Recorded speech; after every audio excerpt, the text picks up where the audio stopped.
இரண்டாவதாக தரத்தி. ரசூலுல்லாஹி ஸல்லல்லாஹு அலைஹி வஸல்லம் சொல்லி தருகின்றார்கள், உயரமான இடத்திலிருந்து தூக்கி வீசப்பட்டு மரணம் ஏற்படுவதை விட்டு நான் பாதுகாப்பு தேடுகின்றேன். விமானத்தில் செல்கின்றோம், வேறு விதமான உயரமான பறக்கக்கூடிய வாகனங்களில் செல்கின்றோம், அல்லது வேறு விதமான உயரமான கட்டடங்களிலே பணியாற்றுகின்றோம், அல்லது வேறு விதமாக ஒரு ரோப் காரில் சென்று கொண்டிருக்கின்றோம், ஏதோ ஒரு வகையில் உயரமான இடத்தில் இருக்கின்றோம். அந்த இடத்திலிருந்து தூக்கி வீசப்பட்டு மரணம் அடைவதை விட்டும், அப்படி மரணம் அடைந்தால் உடல் சிதிலமடையும், உடல் கிடைக்காமல் போகலாம், பல்வேறு பாதிப்புகள் ஏற்படலாம். அந்த நேரத்தில் நம்முடைய மரணம் எப்படி நிகழும் என்பதை கற்பனை செய்து கூட பார்க்க முடியவில்லை. எனவே உயரமான இடத்திலிருந்து தூக்கி வீசப்பட்டு மரணம் அடைவதை விட்டும் நான் பாதுகாப்பு தேடுகிறேன் என்று இரண்டாவதாக சொல்கின்றார்கள். இதுவெல்லாம் நாம் பாதுகாப்பு தேடப்பட வேண்டிய மரணங்கள் என்று நபிகள் பெருமானார் ஸல்லல்லாஹு அலைஹி சொல்லி தருகின்றார்கள்.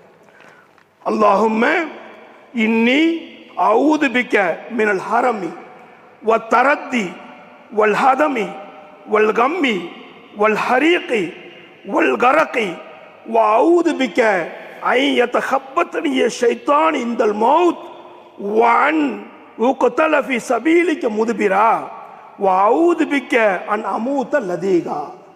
ரசூலுல்லாஹி ஸல்லல்லாஹு அலைஹி வஸல்லம் அவர்கள் 2 வரிகளில் இருக்கக்கூடிய 9 விதமான தீய மரணங்களை விட்டும் பாதுகாப்பு தேடுவதற்காக வேண்டி இந்த துஆவை நமக்கு கற்றுத் தந்திருக்கின்றார்கள்.